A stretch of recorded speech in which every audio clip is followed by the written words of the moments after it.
I was elected in 2010. I serve in the Nevada legislature. I represent District 28 Northeast Las Vegas. I'm going to keep this short as well and just tell you a little bit about myself and why I hope to have each and every one of your vote in November for Lieutenant Governor.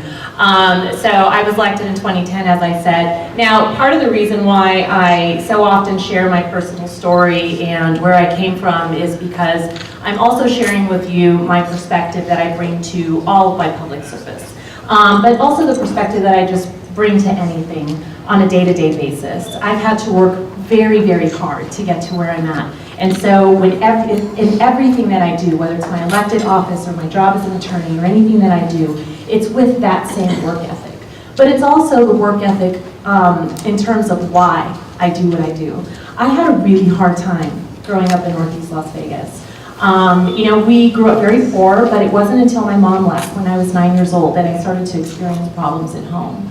And it was then that I realized that without a support system at school and without a support system at home, I very quickly fell into the wrong crowd and began getting in lots of trouble. And I actually ended up on juvenile parole by 15 years old, and I was a high school dropout at 17.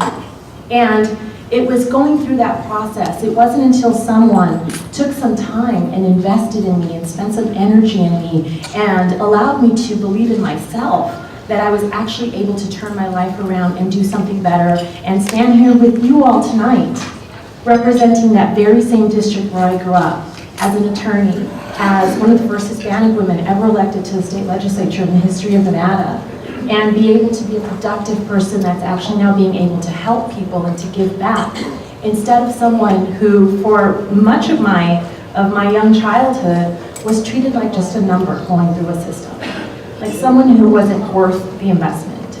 And I still see that. I see that so often in our school system now that's still failing about half of our kids.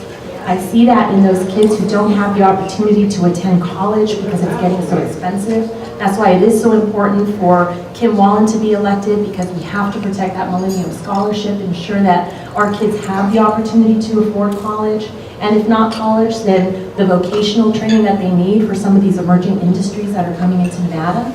And quite frankly, everything that I do is to ensure that Nevadans, our kids, our families, have that opportunity, that have those opportunities that were given to me, so that they can, of course, be better people, but then also build stronger communities and build a stronger Nevada together.